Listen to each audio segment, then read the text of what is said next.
அனைவருக்கும் வணக்கம். Welcome to வேலை டிஎன் சேனல். தமிழக அரசிடமிருந்து நீண்ட நாளாக எதிர்பார்த்து கொண்டிருந்த கிராம உதவியாளருக்கான விண்ணப்ப தேதி இப்பொழுது அறிவிச்சிருக்காங்க. அதற்கான முழு விவரத்தை நம்ம இந்த வீடியோவில் பார்க்க இருக்கோம். ஸ்கிப் செய்யாமல் வீடியோவை கடைசி வரைக்கும் பாருங்கள். அப்போ தான் தகவல் முழுசாக உங்களுக்கு தெரியும். வாங்க வீடியோக்குள்ளே போவோம்.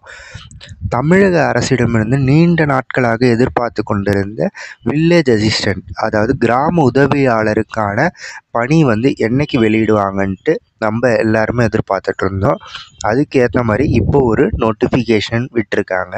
அதன்படி இவங்க என்ன சொல்லியிருக்காங்கன்னு பார்த்தீங்கன்னா, கிராம உதவியாளருக்கான காலி பணியிடங்கள் மொத்தம் 2299 காலி பணியிடங்கள் இதுக்கு இருக்கிறதாகவும், இதற்கான நோட்டிஃபிகேஷன் என்னையிலேருந்து என்னைய வரைக்கும் விண்ணப்பிக்கணுன்றதை சொல்லியிருக்காங்க. வீடியோவை கடைசியில் பாருங்கள். அதுக்கான தேதியும் நான் இதில் குறிப்பிட்டிருக்கேன்.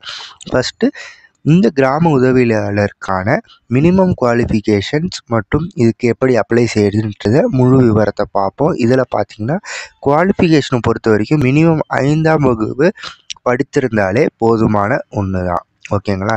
போஸ்டிங்கை மொத்தம் பார்த்தீங்கன்னா 2299. குவாலிஃபிகேஷன் 5ஆம் வகுப்பு தேர்ச்சி எடுத்திருந்தாலே போதும். சேலரியை பொறுத்த வரைக்கும் தகுதி 6வது லெவல், அதாவது 11,100 ரூபாயிலிருந்து 35,100 ரூபாய் வரைக்கும் இதற்கான சம்பள ஊதியம் இருக்குன்னு சொல்லியிருக்காங்க. லொக்கேஷன்ஸ் ஆல் ஓவர் தமிழ்நாடு, தமிழகத்துக்குள்ளார அனைத்து மாவட்டத்திலையும் இது மாவட்ட வாரியாக இந்த வேலைவாய்ப்பை வெளியிடுவாங்க. செலெக்ஷன் ப்ராசஸை பொறுத்த வரைக்கும் எழுத்து தேர்வு மற்றும் நேர்காணல்னு சொல்லியிருக்காங்க. இந்த ரெஜிஸ்டர் டேட்டை நான் உங்களுக்கு வீடியோ கடைசியில் நான் இன்ஃபார்ம் பண்ணுறேன். இது பார்த்தீங்கன்னா எந்த டிபார்ட்மெண்ட் கீழே வரும் அப்படின்னு பார்த்தீங்கன்னா, டிஎன் ரெவன்யூ டிபார்ட்மெண்ட் கீழே இந்த கிராம உதவியாளருக்கான பணி வருது. இதுக்கான அஃபிஷியல் வெப்சைட் இது ரெண்டுத்தில் தான் நம்ம அப்ளை பண்ணுற மாதிரி இருக்குது. ஓகேங்களா? அடுத்தது பார்த்தீங்கன்னா, இதிலேயே போட்டிருக்காங்க ஒவ்வொரு மாவட்ட வாரியாக எவ்வளோ வேக்கன்சிஸ் இருக்குன்ட்டு. அதிகபட்சமாக பார்த்தீங்கன்னா தஞ்சாவூர் மாவட்டத்தில் 305 வேக்கன்சிஸ் இருக்குன்னு இதில் சொல்லியிருக்காங்க. இப்படி பார்த்தீங்கன்னா 38 மாவட்டத்திற்கான வேக்கன்சிஸ் அவங்கவுங்க எவ்வளவு இருக்கோ அதுக்கேற்ற மாதிரி போட்டிருக்காங்க. இதில் பார்த்துக்கோங்க. அடுத்தது பார்த்தீங்கன்னா, இதுக்கான வயது வரம்பை பொறுத்த வரைக்கும் பார்த்தீங்கன்னா ஒவ்வொரு கம்யூனிட்டிஸ் வைஸாக இவங்களே பிரிச்சும் சொல்லியிருப்பாங்க.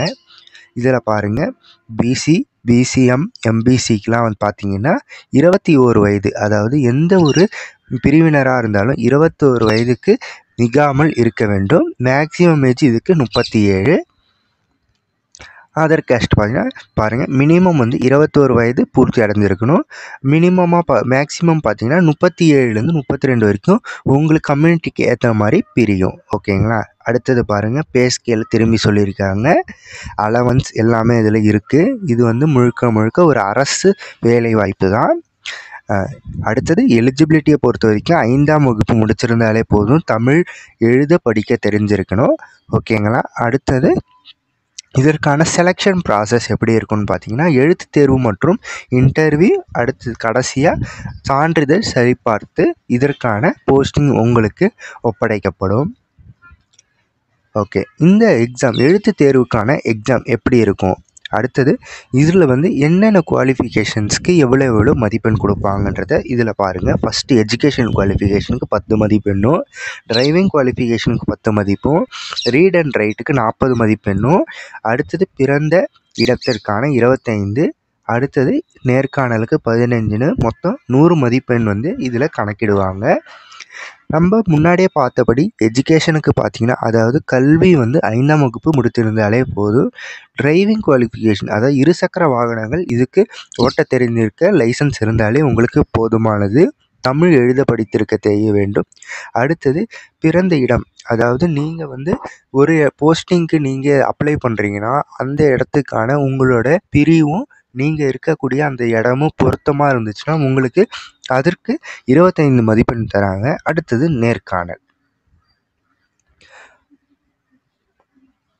ஓகே, இதுக்கான எலிஜிபிலிட்டி எல்லாமே இருந்துச்சுன்னா எதில் அப்ளை பண்ணணுன்றதையும் இதிலேயே போட்டிருக்காங்க பாருங்கள். CRA.TN.government.inலையும் அது மட்டும் இல்லைனா அடுத்து www.tn.government.inலையும் இதில் இரண்டுத்துலேயுமே உங்களுக்கு நோட்டிஃபிகேஷன், அதாவது அப்ளிகேஷன் படிவம் வந்து இதில் கொடுத்துருவாங்க. நம்ம இதில் தான் அப்ளை பண்ணுற மாதிரி இருக்கும். ஓகே ஃப்ரெண்ட்ஸ், நான் கடைசியாக சொன்ன மாதிரி இதற்கான விண்ணப்ப தேதி வந்து என்னைக்கு சொல்லியிருக்காங்க அப்படின்ட்டு கேட்டிருந்தீங்க.